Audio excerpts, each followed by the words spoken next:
Hey guys, my name is Matt. I am a nurse on a journey to learn what it means to take better care of myself and on a mission to bring as many nurses with me as possible. And this is the Restoring Nurses podcast. Thank you for joining. Be sure to subscribe so that you never miss a new episode. Hey guys, welcome to this episode of the Restoring Nurses podcast. So by now you've heard my mission statement, if you will, my elevator pitch, as some may call it. And it says, I'm a nurse on a journey to learn what it means to take better care of myself and on a mission to bring as many nurses with me as possible. That's why I do everything that I'm doing here in Restoring Nurses. Not only so that I can learn how to take better care of myself, but so that I can help you to do the same thing.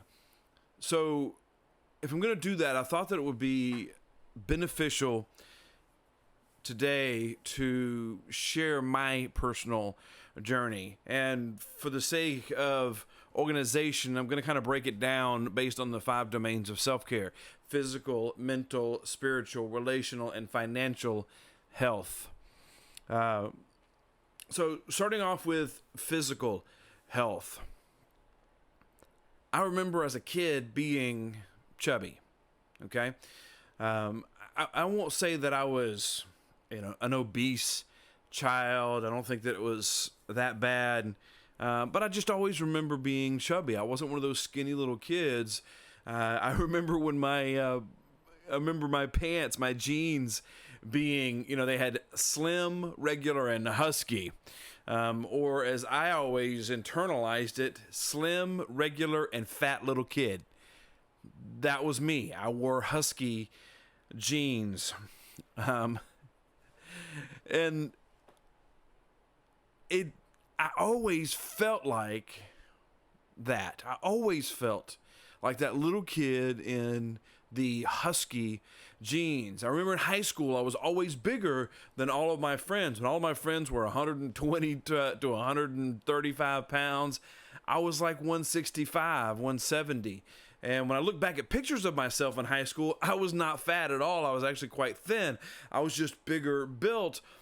But still, I thought that I was fat. Well, after high school, I just freaking blew up. By the time I got married, which was just a couple of years later, I was 20 when I got married. By the time I got married, I was up to 250 pounds. I remember getting the pictures, our wedding pictures, and looking and thinking, who is this fat guy that my wife married? It freaking tore me up, man. It tore me up to look at those pictures. It still does to this day. I look at those pictures and I'm ashamed of, at the age of 20, how big I was. Well, I did something about it at the time. I started working really hard, being very careful about what I ate, and managed to lose almost 50 pounds, and which put me at a pretty good weight, around 200. Should have been less, certainly, but I was happy with that. Okay. Well, that was 27 years ago, almost. I'm 47 now. And as of this week, it is, as a recording of this, it's June 1st. As of this morning, I'm 318 pounds. Last week I was 314.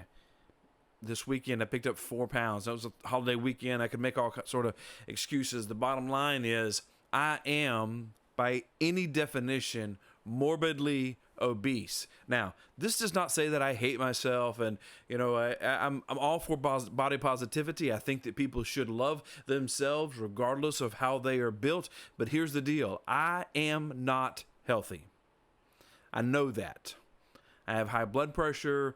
I did have a stress test a few years ago, and shockingly, it was okay. But I am not healthy. It's just the reality of it. At 318 pounds, I am not healthy. So for my physical health, obviously there are issues. For you guys that are following in real time or listening to this in real time, that's why I started Move Month for the month of June, where I'm challenging myself to move more than I normally do. And for me, specifically, that challenge is 100 minutes of moderate activity, some sort of exercising, 100 minutes worth every week. So that's a little more than 3 30-minute workouts.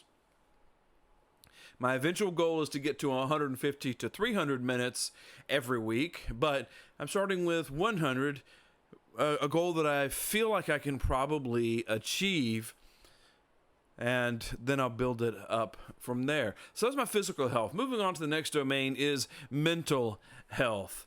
And I've had my share of issues with that. You know, I worked many years in the ER, and it was funny because people would always say, people commented all the time, even to this day, people that I worked with back then, they comment on how calm I always appeared.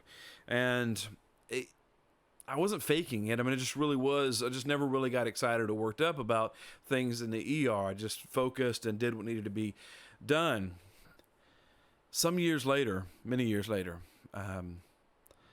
it's been several years ago now, but I began to struggle with anxiety. And in a future episode, I'll share that whole journey, the story of the night that I had, that I was convinced I was having a nervous breakdown. I'll share it on here. I'll share it on the blog as well.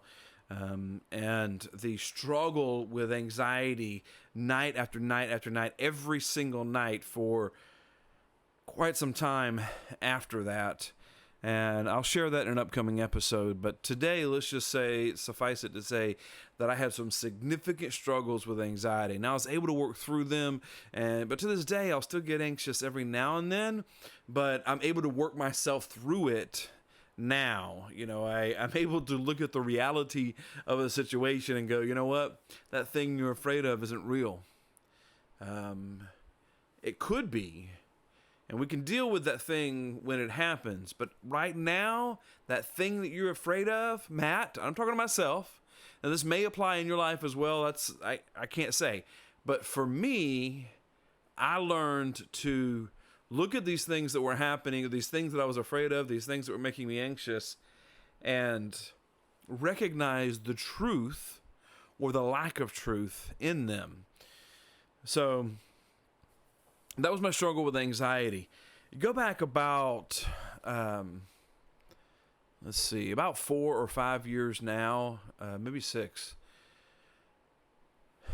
I got to a point where I realized that I was angry all the time. It took just almost nothing just to trigger me, to set me off. And now, I was never physically violent. I didn't throw things. I didn't hit people. I didn't push people. It was never any of that. But I would get really loud, and I was very vocal. I'm a big guy, so I can remember my children, my little girl. She was probably 7, 8 years old at the time. I remember her looking, the look she would give me when I would go off like that. And I realized that it was like anger was this thing that just lived inside my chest. And I finally got to the point where I just couldn't, I had to do something about it. Because I knew that it was damaging my relationships with my family and with everybody, all of my relationships. So I reached out. I talked to my wife about it, and I went and got counseling. And through that, she helped me to figure out what the source of this was, and to deal with it within myself, but then also to go to the people that were part of the backstory to this, and to deal with it, to give forgiveness, and to move on. But that was only through seeking professional help that I was able to make that progress. So we talk about physical health, mental health, spiritual health. This one, I'll be honest, I'm still working on exactly what that looks like. I would say that I feel like I do pretty well with this one. Of the five, this is probably the one that I am the best, the one that I am healthiest in. Certainly not perfect. I got a lot of work to do. I'm still working to build habits that can maintain my spiritual health and grow it, but I do pretty well with that. Relational health. If I'm honest, for much of my marriage, I was on cruise control. Okay, you know what I mean? Like, Kim and I mean, we weren't unhappy. There were times in our marriage where we fought quite a bit, but even in between the fights, we weren't unhappy. We loved each other. We still do very much. But our marriage was on cruise control. And my wife deserves better than that. Okay? And I deserve better than that. I deserve better than a marriage that is on cruise control. And so we've worked on that. We've talked about that. We're now much more open. We actually take time to talk. We're still not where we need to be, but we're much better at it.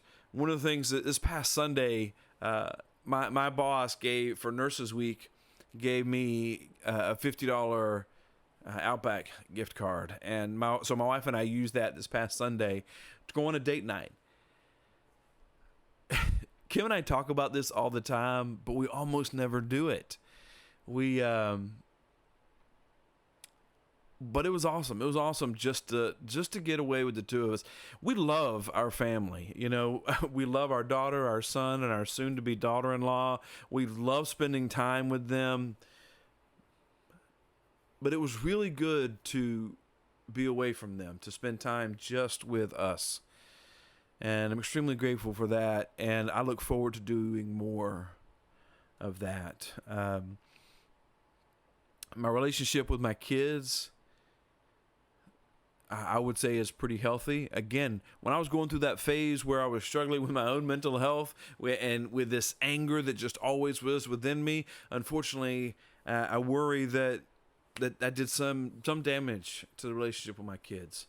I hope that they saw the effort I made to get through that and have seen the improvement since then. And I hope that helps. Our son is getting married in a week and a half, and he won't be with us here anymore. We absolutely love this girl that he's getting married to, but it'll be strange not having him here. But just this morning, as the day that I'm recording this, he and I were playing video games together. Kim got me a Switch, the new OLED Switch for Christmas. Trey wanted one. We got him one. We got me one, so that we could play video games together online. And we were playing this morning, and it'll be awesome once he's gone to still be able to connect in that way. So looking forward to that. So relational health. The last one is financial health. And man, you know, sometimes when you're young, you're stupid. Okay. I wish that, now I might not have listened, but I wish that someone would have had some conversations with me about money when I was growing up. I grew up in the church, and money was just one of those things that you didn't talk about. And really, it's true in society. We just don't talk about money enough. Even though it is one of the major stressors, people will take their own lives over money. Divorces frequently happen because of money or financial disagreements. But nobody ever really talked to me about money when I was growing up. As a result, my wife and I, we were around 30 or so years old, and we were making six figures household income, making pretty good money, and we're spending even more than we made. The result of that was that we just kept piling on debt. Well, a few years ago, I remember I was getting ready to turn 45. This was actually in the December before I turned 45. And I'm thinking, I'm about to turn 45. 5 years later, I'll be 50. And we have huge piles of debt. At the time, we had no idea how much, because it just kind of there. You just kind of make the payments and never really look at it, which is how the system is designed. They don't want you to know how much debt you have. They just want you to continue making that minimum monthly payment so that it never goes away and they keep collecting interest. And so I'm sitting there and I'm thinking, I'm going to be 50 in a few years. It's right around the corner. And at that point, we were somewhere between $150,000 and $200,000 in consumer debt, not including the freaking mortgage. That's just ridiculous. So I went to Kim and I said, you know what? I'm getting ready to turn 45. I do not want to turn 50 and still have this huge pile of debt, still living basically paycheck to paycheck. We got to do something about it. So we did. And I'm 47 now, and in the 2 years since that, we've paid off 80 something, almost $90,000 worth. We still have around 100,000 to go. So we still have a lot of work to do. And the goal is still to get it paid off before I'm 50. So it's a lot of work to do in 3 years, but we paid off 88 in a little over 2 years. So we can do it. But it's an ongoing journey. So